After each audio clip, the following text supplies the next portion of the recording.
महाराष्ट्र विधानसभा चुनाव और 15 minute 15 second के वो तमाम बयान इस वक्त आप सुन रहे होंगे, जिन बयानों का आप संभाजीनगर में देवेंद्र फडणवीस ने जवाब दिया। रिपोर्ट आपको दिखाते हैं।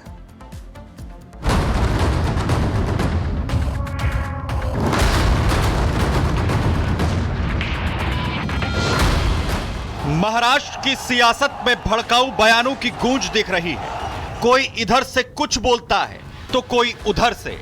वोट बैंक के लिए नेताओं के बीच बयानों के ऐसे तीर चल रहे हैं जैसे चुनाव नहीं बल्कि कोई युद्ध हो, जहां सब जायज है। इस वक्त सियासी लड़ाई में सबसे ज्यादा चर्चा है फडणवीस और ओवैसी का, जो संभाजीनगर बनाम औरंगाबाद की जंग लड़ रहे हैं। फडणवीस ने ओवैसी पर क्या कहा है आपको सुनाऊं, उससे पहले ये बयान सुनिए।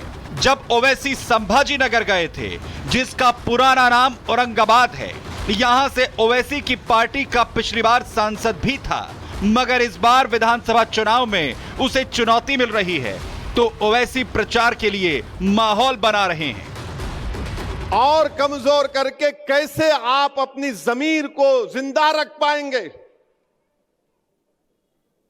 आप का नाम कुछ और है, मगर आप काम किसका कर रहे हैं देख लो।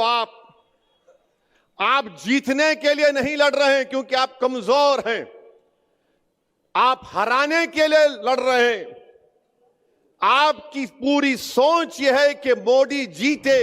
ओवैसी को अपना वोट बैंक खिसकने का डर सता रहा है, वो भी महाराष्ट्र में उसका गढ़ कही जाने वाली सीट औरंगाबाद पर। ऐसे में वो फडणवीस से भिड़ गए तो मोदी के योद्धा ने संभाजीनगर के नाम को लेकर ओवैसी पर बड़ा हमला बोल दिया। सुन लो ओवैसी, छत्रपति संभाजीनगर किसी का बाप भी पैदा हुआ, अब ये नाम नहीं बदल सकता। अरे तू मुख्यमंत्री नहीं बनने वाले है, तू अभी तुम्हारे ख्वाब चुकना शुरू होने वाले देवेंद्र फडणवीस। तुम्हारे शिंदे में 12 का आंकड़ा चल रहा है।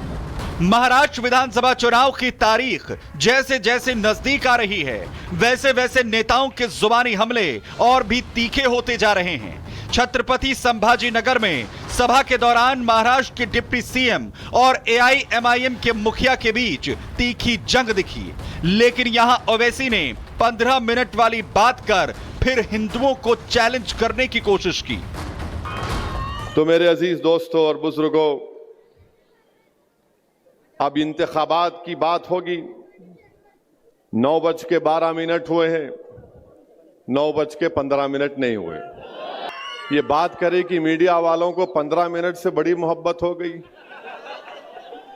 क्या है नहीं मालूम, 15 मिनट से इनको इतनी मोहब्बत। ओवैसी जिस 15 मिनट का जिक्र कर रहे हैं, उस विवादित बयान की शुरुआत उनके भाई ने साल 2012 में की थी, लेकिन अब सिर्फ 15 मिनट का बोलकर इशारा किया जाता है, तो उसका जवाब बीजेपी के नेता ने दिया। हम 25 कौड़ है ना, तुम 100 कौड़ है ना, ठीक है। तुम तो हमारे से इतने ज्यादा है। 15 मिनट के लिए पुलिस को हटा लो, बता लेंगे किसमें हिम्मत है, कौन सा हर है। छोटे ओवैसी, तेरे को कहना है मेरा कि तू हैदराबाद से आकर हमको बता रहा, मेरी घड़ी में 3 बजने को सिर्फ 15 सेकेंड बाकी है। तेरी घड़ी में 15 मिनट होंगे, मेरी घड़ी में सिर्फ 15 सेकेंड बाकी हैं। तीखे बयानों के बीच महाराष्ट्र का चुनाव चल रहा है। उकसाऊ और भड़काऊ बयानों से वक्फ संशोधन बिल के खिलाफ जयपुर में लगा मौलानाओं का मजमा। हजारों की संख्या में जुटे मुस्लिम धर्मगुरु वक्फ संशोधन बिल को मुसलमानों के खिलाफ साजिश बताया। मौलाना तौकीर रजा ने दिया भड़काऊ बयान, कहा जिस दिन सड़कों पर आ जाएंगे तुम्हारी रूह कांप जाएगी। तौकीर रजा ने जयपुर में दिया यह बयान। हमारी तादाद को छुपाते हो, जिस दिन हम सड़कों पर आएंगे तो तुम्हारी रूह कांप जाएगी और तुम हमारी बात सुनने पर मजबूर हो जाओगे। तौकीर रजा ने मुसलमानों से दिल्ली घेराव करने की अपील की, कहा अपनी बात मनवानी है तो सभी मुसलमानों को एकजुट होकर दिल्ली का घेराव करना होगा। अगर आपको अपनी बात मनवानी है तो उसके लिए ये जरूरी है कि तमाम मुसलमान मुत्तहिद होकर एक आवाज में एक साथ आओ और दिल्ली का घेराव करते हैं। उधर कांग्रेस सांसद इमरान मसूद का बयान, बोले वक्फ संशोधन विधेयक मुसलमान पर ही नहीं बल्कि देश के संविधान पर सबसे बड़ा हमला। कांग्रेस अध्यक्ष खड़गे का सीएम योगी पर निशाना, बोले कोई नेता साधु के वेश में सीएम बन गए, गेरुआ कपड़े पहनकर राजनीति न करें।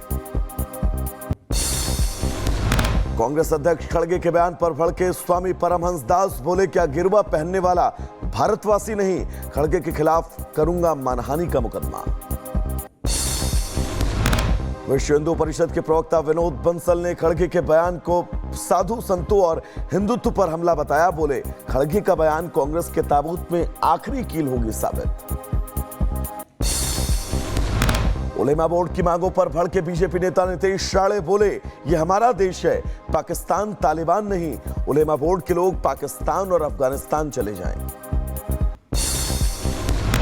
उत्तर प्रदेश के मुजफ्फरनगर में कार्तिक मेले को लेकर लगे पोस्टर, यशवीर महाराज ने चेतावनी देते हुए लगाए पोस्टर, मेले में पूजा पाठ की सामग्री न बेचे मुस्लिम।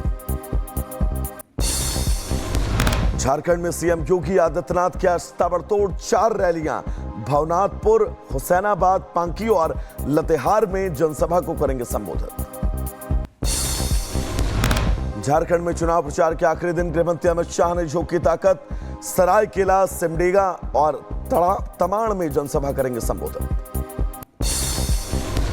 महाराष्ट्र के बुल्ढाड़ा से विपक्ष पर बरसे शाह, चुनावी संग्राम को बताया शिवाजी महाराज और अफजल खान के रास्ते की लड़ाई, कहा एमवीए ने तुष्टीकरण की सीमा पार की।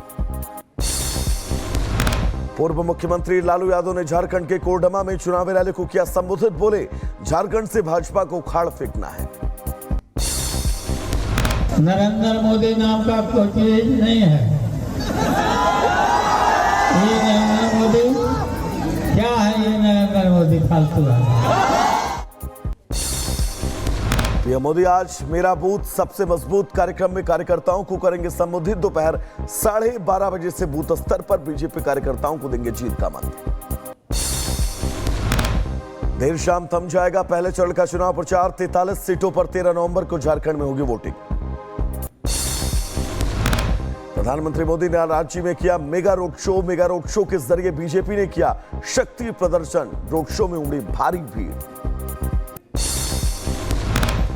यूपी के प्रयागराज में सीएम योगी के ओंकार पीडीए को बताया प्रोडक्शन हाउस ऑफ दंगई एंड अपराधी, कहा ज्यादातर बड़े गुंडे समाजवादी पार्टी की ही देन। केरल के वायनाड में सीआरपीएफ जवानों से भिड़े कांग्रेस के कार्यकर्ता, प्रियंका वाड्रा के रोड शो के दौरान यह विवाद हुआ, नियमों की अनदेखी पर जवानों ने दरअसल आपत्ति जताई थी। जस्टिस संजीव खन्ना आज भारत के 51वें मुख्य न्यायाधीश